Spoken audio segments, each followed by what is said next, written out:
All right, folks, welcome back to another FAQ video. I'm Christian Griffith, and this is Pride Roofing and Construction.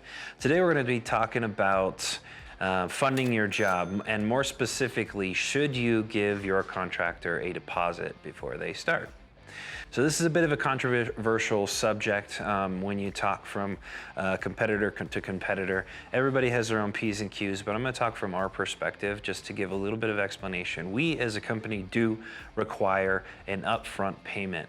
Generally, we like to get a 50% deposit if this is a retail job, or an ACV deposit if this is an insurance job. Sometimes the two are one and the same.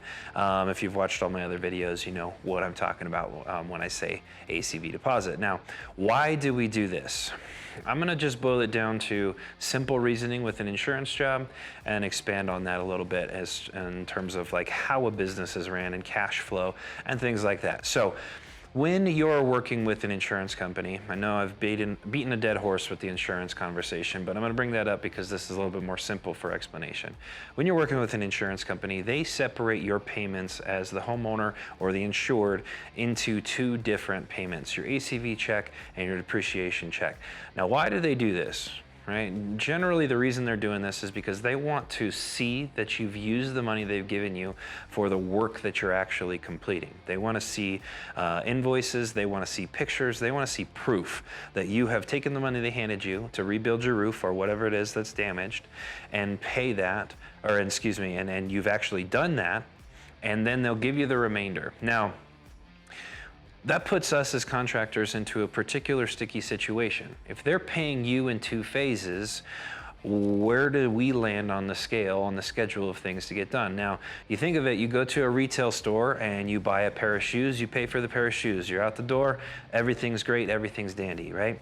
They've made their transaction and you have your shoes. Now, if the insurance pays 1 week, 2 weeks, 3 weeks, 4 weeks, I've seen it as long as 11 months after our work has been completed. We've done our job and we've paid our bills, but they've waited 11 months to finish paying for the work that we've already completed. Where does that put us as a contractor?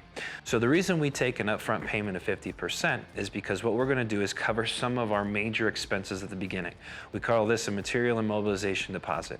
We're going to purchase materials and permits. We're going to set up and logistically execute your project for you so that it gets done in the timeline we say it's going to get done.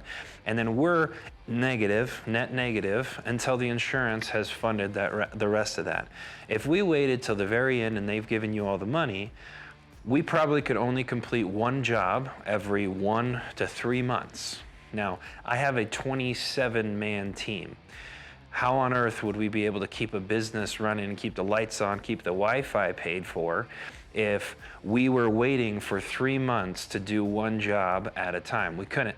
And there's a reason when you look down your street when the hailstorms happen that there's probably 15 different roofing company signs on that same one street. There's a lot of competitors. And the reason that there's a lot of competitors that do very small amounts of business is because people have pigeonholed them to this concept of waiting till the insurance has paid all that money, but forcing them to do the job. We stand firm on this. Now, when we say we only take part of the payment, we do that on purpose. We're not going to make you pay us up front. You know, this isn't like pay to play or pay to watch the movie, you know, if you go to the theater.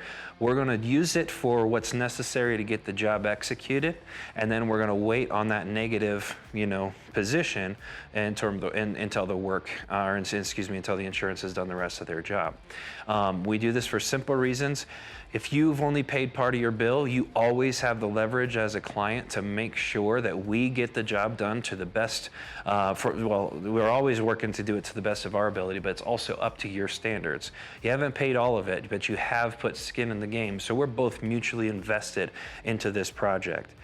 We take that to another conversation when we talk about retail work. Now, this is a little bit more debatable, right? In retail work, you've already put the funding together, or at least you're telling us that you have. You either saved that money, or you got a HELOC loan, or something. You've been working towards renovations for a while, and you've got a pot of money. We've got a price. You say the price is good. Bam, we do the work for you. Now, retail work doesn't take a long time to get from point A to point B. All we have to do is purchase the project materials, get your permit, and execute.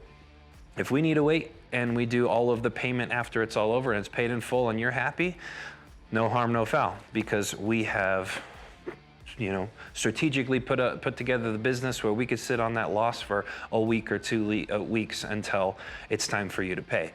But if we're forced to be in a position where we don't know whether we're going to get paid for 2 weeks or 11 months, we have to come up with another strategy to do that, which is why we do this material mobilization deposit. It's a standard practice among contractors. Essentially, how you should think of this as a client is you're paying for your permit and your materials up front, you're paying for your labor and the remaining whatever expenses at the end. So you're paying to play in that position as well, except for we're doing this in an incremental fashion, and so that I can keep my lights on, you can get your job done, and all the while you have the leverage to do the work the way you want to. So I mentioned at the beginning, this is a controversial topic. There will be people who will pretend that they can do all the work at no cost.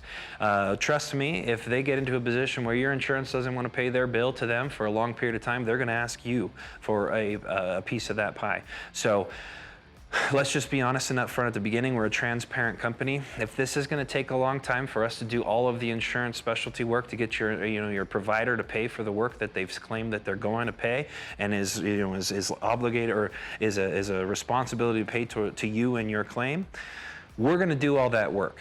But all the while, we're going to keep in touch with you. We're going to make sure of it. You're going to pay some now and you're going to pay some later. And it's a simple, straightforward, and honest conversation between the two of us. So to say that it's controversial, like I said, there are contractors who are going to claim they can get all the work done, and they're going to trash talk the other companies who take deposits. Like I said, this is standard. This isn't roofing, just roofing. This is construction in general.